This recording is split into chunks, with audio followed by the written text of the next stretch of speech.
Hello, welcome back. We're here today to talk about the Birch Grolar. This is the Grolar. It's an e-bike designed around hunting.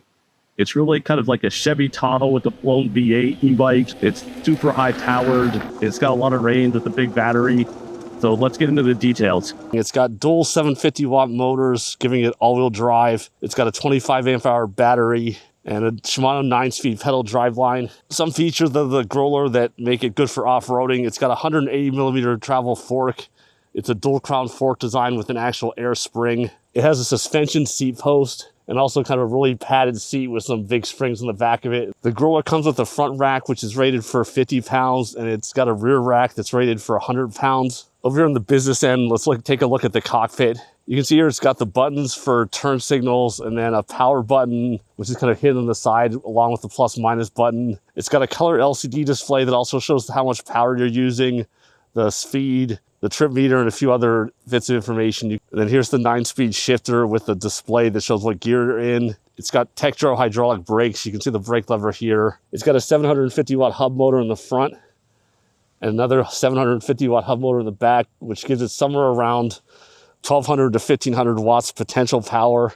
Or you can set it to work as a class 1 bike in the settings by limiting it to either rear-wheel drive only and also limiting the top speed down. This bike has a published range of 75 miles, and it's got a published top speed of 20 miles per hour, although you can set it in the menu up to 32 miles an hour. It's got a weight capacity of 400 pounds, including the 100 pounds in the rear rack and the 50 pounds in the front rack. So this is a good bike for very large riders also who just want something big and cushy to cruise around on. The Grolar comes with a 25 amp hour battery that's mounted under the frame tube. They will have a second battery pack available in the future that goes in the frame step-through area, and you can see the plug in the back that's designed for the expansion, so they already have a power outlet filled in here for the second battery. And again, if you want a really, really long-range bike, I would recommend getting the second battery. We have Tektro hydraulic disc brakes at the rear and also at the front, and they have 180 millimeter rotors in both locations. The suspension fork is a bottom travel fork, so the slider's at the bottom, not at the top of the fork. And also note that there are some expansion nuts in the bike, so you can add more racks and more accessories later on. There's a couple on the side stays. There's also 2 water bottle holders on the frame. Let's talk about some of the likes and dislikes of the Birch Grolar. The best thing about this bike is how much power it has. With the dual motors, it will absolutely fly up hills, no problem. It barely hesitates. Even with a heavy rider on it, it will scream up and down up hills because of that. Because it's dual motors, you get excellent traction with the front and the rear wheel. This 180 millimeter air shock with an air spring also lets you fine tune this to rider weight. A lot of bikes with a fixed spring, like coil spring, end up being too soft for heavier riders. With the air spring, you can tune it to a heavier rider. The 25 amp hour battery gives it pretty long range. And again, there will be available second battery that gives it even more range. So this is a good bike for taking on a really, really, really long ride. And you have the option of using only one motor to get better efficiency out of it. Let's talk about a few things we don't like about the bike. So when you're turning this bike, the dual crown suspension fork makes the bike extra heavy duty, but does limit the front wheel turning radius. Because as you can see, when you turn the bike, the frame fork, the upper crown part hits the frame. And this limits you to about half the travel you could get out of a conventional bike fork in both directions. So this limits you from kind of any really tight radius turns with the bike. It kind of turns just tight enough to turn it in a 2-lane road and not much tighter than that without getting off the bike and walking it. The Birch Grolar weighs in at 109 pounds, and this is an issue when you're trying to put it on bike racks. Most bike racks are built for 50-pound bikes. They're not built for 100-pound bikes. A few bike rack options that will work are like the One Up USA Super Duty rack or Extreme Duty rack that can handle 100-pound bikes. Or Harbor Freight has a motorcycle rack that goes in the hitch that can handle something up to 400 pounds. So if you need to transport this in a bike rack, those are some options to check out. Again, the standard bike rack will not work for this bike. It's just too heavy and big. It weighs 109 pounds. The battery weighs 15 pounds. So even if you take the battery out, you're still at like a 95-pound bike. So again, still way too heavy for most bike racks. So the fork has 2 adjustments on it. One is damping, or you can have more or less damping on it. This is an e-bike, so you probably might as well leave it open most of the time because there's no advantage to, with pedaling where you need to have it stiffened. And then the other is basically the cover for the air adjustment, or you'll find there's a Schrader valve down here to use with the shock pump. The bike's inflated to about 175 PSI in the front shock as it was delivered. You can see here on the gauge, this is just a simple hand pump. You can buy them for like $15 on Amazon to check the air pressure if you need to add air or take out air. The pre-sag looks pretty good. It's 180 milliliters travel, which means it's 20% sag or 25% sag, which means 36 to 45 millimeters, like 1.5 inches. When I stepped on it, it's doing a little bit more than an inch, so it's good enough to start there. One other thing to note with the assembly is make sure this fastener down here in the seat is tight enough that controls the seat angle. This fastener right here, when I first sat on the bike to ride it for a couple minutes, I sat on it and the seat immediately tipped back. It's not on real tight in the bike as delivered. I can easily move it by hand, which isn't good. Get the seat adjusted to the right angle you want, then tighten the fastener under the seat to hold it and lock it in place. One other issue we have with the bike is the suspension seat post, and it's not really an issue, it's just an adjustment that's needed. The suspension seat post has a preload adjustment in it. You can see on the bottom of it, there's a nut. It fits an M6 wrench. It comes from the factory completely loose, so it comes as soft as it's possible to make it, which may work if you're a smaller rider, like 100, 150 pounds. You may not need to do this adjustment. If you're 200, 250, it will be way too soft and it's just going to bottom out on you as soon as you sit on the seat. So this preload needs to be stiff enough. So to do that, it's a M6 nut that's in the bottom of this. So use an M6 Allen wrench and then just tighten it. If you're the heavy end, it will bottom out about an inch up from the bottom. Just tighten it as tight as you can get it. If you're somewhere in the middle, not so much. But again, this will make the ride much smoother. If you're heavier and you're just bottoming the seat post out, this adds some stiffness to the spring so it's not nearly as soft and will make it work much better. So heavier riders, before you're riding this bike, you need to take the seat post out of the frame and tighten up this preload as much as you can. We're going to go through some of the menu options there are in the Birch Grolar. So start with the get the menu, turn the bike on, which is the top button on this little stack over here. Then to get to the menu item, it's the bottom button on the stack. Okay, then you use the plus and minus buttons over here to change selections. So to start with, you have the display settings. Press the bottom again to acknowledge it, and then this shows you some of the options here: trip reset, unit, brightness. Looks like there's a password option for setting a password so no one else can use the bike. And then the reset back to defaults. And then you have the advanced settings, which, according to the manual, you're not supposed to touch, but several of the important items are in the advanced settings. So if you want to use them, you're going to have to go there. So I button to go in. The assist levels, you can change the number of them are, wheel size.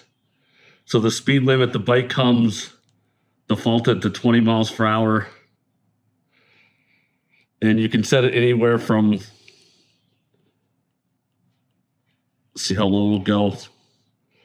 14 is the bottom limit and 31 is the top limit. 28 would put you as a class 3 bike, and we'll put it back to 20. 20 is how it starts at. 28 for class 3. And note that this will change the throttle top speed and the pedal assist top speed, not just the pedal assist top speed. Current limit depends this little off the upper wattage of the bike. 25 amps times 48 volts is like 1200 watts.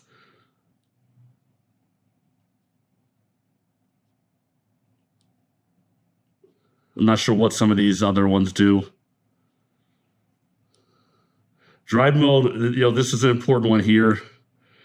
The bike comes defaulted to rear-wheel drive only, but everyone bought this bike so they could have 2 motors and dual motor power. So you're gonna have to go into here and change it. The front gives you front wheel power only. I'm not sure what the difference between FR I think is front and rear. And then auto's a mix between front and rear. I've used auto most of the time so far, and it just seems to be even split between the front and rear wheels. There is a power indicator on this. When you're using the bike, you can tell how much power is going to each motor. And auto is where I kind of leave it on, but it does seem like it's mostly a 50-50 split while it's in auto. And then back to get out of this. The information, which is kind of just the software version, nothing there. And then back to exit out of the menu. And over here on the control button show, you have the plus and the minus for adjusting the pedal assist level. It has 5 levels by default. And then again, holding the plus button down is what gives you the headlights. And you can see the headlights on and it's dimmed a little bit. And hold it down again and turn it off. Holding down the minus gives you walk assist where the bike will go at 4 miles an hour. Then also over here we have a horn button. And these are the turn signals. The left turn signal and then the right turn signal. And you can look at the back of the bike and see the right turn signal is on right now. You can see it flashing.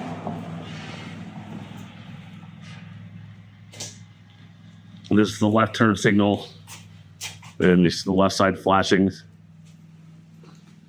This is probably the best switch implementation I've seen for turn signals because it is at least a left and right, push that makes sense when you're turning and not something where, the buttons are stacked. Okay, you also have a horn over here too, which is quite kind of loud and obnoxious. Then you have the brake lever on this side, and then going over to the other side, you have the other brake lever. You have the twist throttle, and then you have the gear shift, which is a standard Shimano 9-speed shifter. Let's look at the battery for a second. The Grolar comes with a 25 amp hour battery. It weighs about 15 pounds. It inserts into the bottom of the frame. And it has a secondary latch here to get it also, but you have to open the key to insert it. You use the key to lock. To get it out, you have to open the key and also use this secondary latch to kind of pop it down. The battery is not any way that I can tell UL listed. They make no mention of it on their website, and there is no UL listing label on the battery, so I'm going to go ahead and assume it's not UL listed. They also don't mention anything about what cells it's made from, so there's no mention of Samsung or LG, so you can kind of assume it's generic cells also. They give you a fairly typical battery charger for it. It's a standard 3 amp charger. It takes 7 to 8 hours to recharge this from fully dead. So let's talk about riding the Birch Bike's Grolar. The best way I can describe this bike is it's a Chevy Tahoe with a V8. It's a fast, powerful bike, and when you're using a lot of power with it and dual motors, it can suck down the juice pretty fast. Overall, it's very smooth and comfortable to ride with a really upright position. It makes a really great cruising bike on pavement, and it's a lot of fun to just kind of cruise around the rails to trails pass and go exploring with it. It does have a pretty long range, assuming you're not overusing the power too much. Overall, it's fairly smooth. The air suspension with 180 mm travel will definitely absorb anything you're going to find on a paved or dirt road. The suspension seat post does do a good job of absorbing bumps on the back end once you have it kind of tuned and set right. The one place I don't really like riding it that much is someplace with a lot of really tight turns, just because the steering radius is kind of limited because of the dual crown fork. But as long as you're riding around on regular streets, or for the most part bike paths don't have that sharp of turns in them, you're fine. So we're going to take this for a bit of an off-road ride now. This is kind of like a dirt road double track surface, not a mountain bike trail by any means. Again, see how this feels.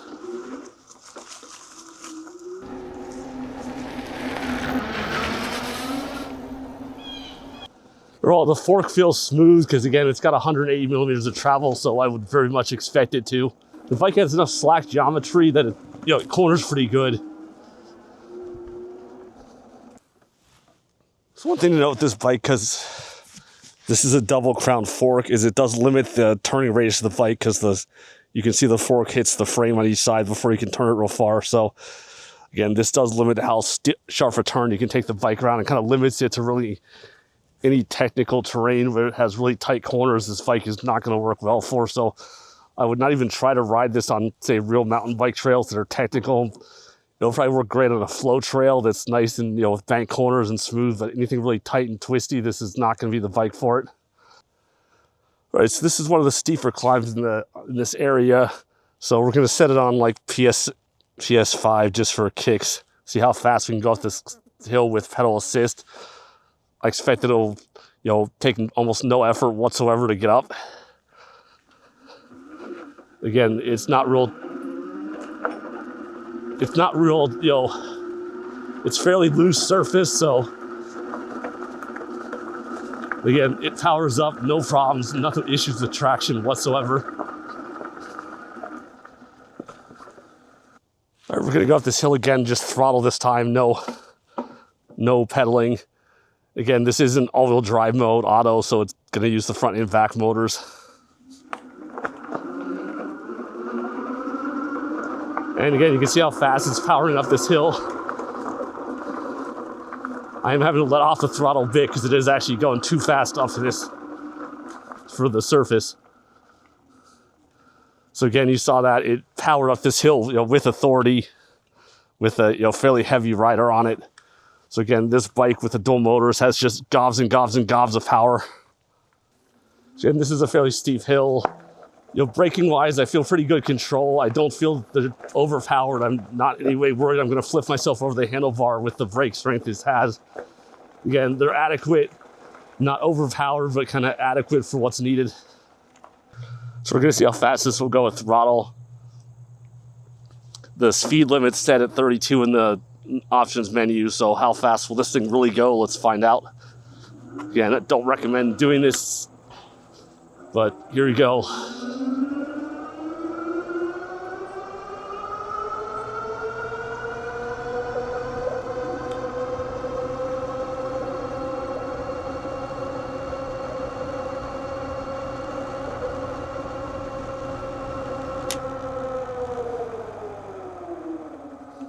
So the fastest I saw this go was 31.6 mile per hour on the display, and I saw 30.1 on the GPS, so real close to 32. The GPS is only a mile or two an hour slower than the display, so that's not too bad for accuracy. So we're gonna test the top speed now with pedal assist. So I've got pedal assist set at level 5. Again, the speed limit is set at 32 in the display, so let's see what we can do.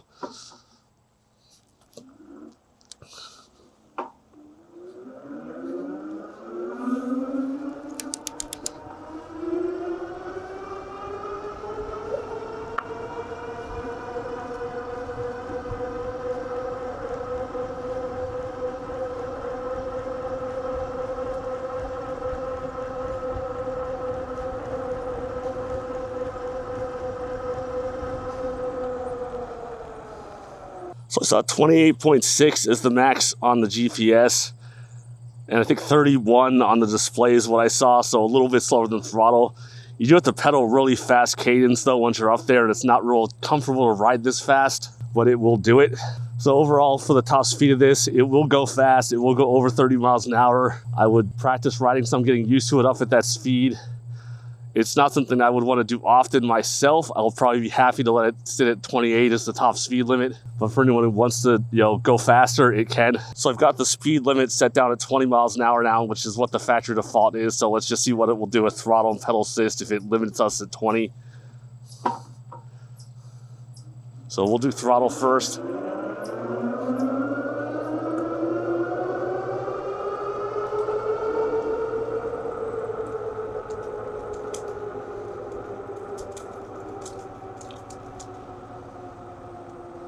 So it accelerated up to 24, and then once it got there, it seems to have dropped off, and it's picking up again. It's a little bit odd.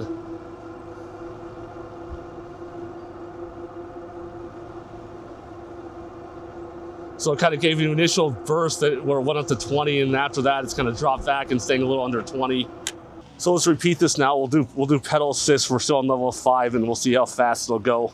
Pedal assist with the speed limit set at 20.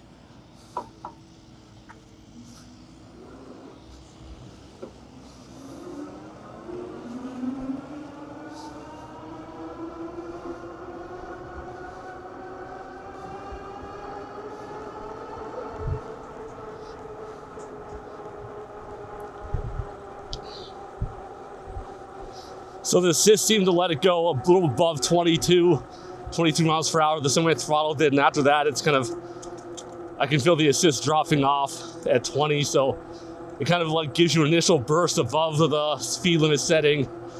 After that, it kind of sticks to it. This bike is really comfortable to ride at 20, very in control feeling. So I could ride this comfortably all day at 20 and not worry at all. I would say 28, 29, 30, you know, the mid 20s is kind of where the comfort level stops. And then it was kind of felt kind of on the edge where it wasn't really happy riding it that fast, but it will do it. So brake wise on this bike, I would say they're adequate. We'll do a hard brake here. They get the job done. They're not super strong feeling, so I'll just say they're adequate, not anything more. It's got standard kind of mountain bike hydraulic disc brakes, and they stop the bike, but they leave you wishing for quad piston brakes instead of dual piston brakes, especially on the front wheel. That would help with the stopping this bike and its large mass a lot bit better. Next, we took the bike to our standard hill climb test. This is a half-mile hill with some 10% grades using a 250-pound rider. I go up this hill twice, once with throttle only and once with maximum pedal assist. The hill has some rough spots in the pavement and also a little bit of gravel in here and there and some corners. It is a little bit of a challenging ride for the bike. So how did the bike do? The Grolar went up on throttle only in 1 minute and 32 seconds. This is the fastest bike we've had going up the hill under throttle. The next closest bike we had was a heavyweight cruiser that did it in 1 minute and 48 seconds, which is a full 16 seconds slower. Under pedal assist, the Grolar took 1 minute and 37 seconds. This is a little bit slower than throttle only because with the torque sensor, you don't get 100% motor power all the time, but you do with throttle pinned open. So that's why it's a little bit slower pedal assist. Most other bikes we've tested tend to be a little faster with pedal assist just because you can pedal more, but because this bike is so powerful that your pedaling does not make up for the bike not being at 100% power on the motors. Next, we did a range test to find out how far the bike will go in a single charge. Our range test loop involves riding a constant 15 miles per hour on pedal assist. Usually use one of the lower settings on pedal assist. Our route has a lot of hills and it's not flat.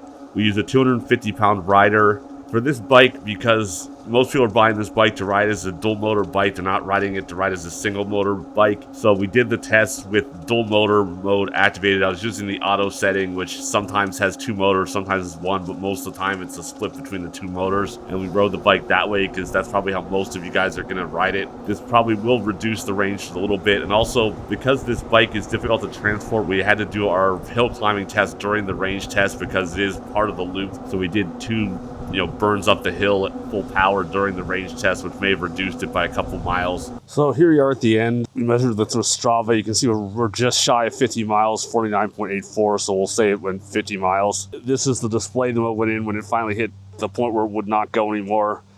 So I ran it the whole way down. It did say 0 for 2 or 3 miles on the battery before it finally, gave an error and basically said no more. This is a 25 amp hour battery, so I was kind of expecting a bit more out of it. So I'm actually still quite a long ways from home. If you rode this in, rear wheel drive only mode, you'd probably get a little bit more mileage. And also, again, we did the hill test during the range for this, so that probably shorted us, 4 or 5 miles worth of battery power there. If I didn't do the hill climb test in the middle of the range test, we were probably going to be around 55 miles, which is still a little short of where the 20 amp hour bikes we've tested before have gone, which were all like in a little bit over 60 range. But again, this is dual motor, so I expect it's going to have some more drag, and that will factor into this. I repeated the range test using just throttle only. We did it going 15 miles per hour on the same route. The bike went 38 miles only on throttle using dual motors. This is about average. It was about 75% of what it went with pedal assist, which is about normal, so not unexpected. I'm sure you could get a little bit more miles going slower or just using single motor if you wanted to stretch it out a bit more.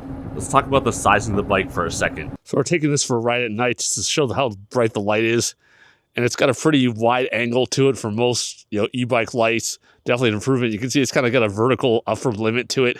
Overall, it does a pretty good job of getting most of the corners. If you do a real tight turn, you'll lose some vision in the sides, but what you see on a road, you'll be fine. So let's ride it for a little bit and kind of show how it works.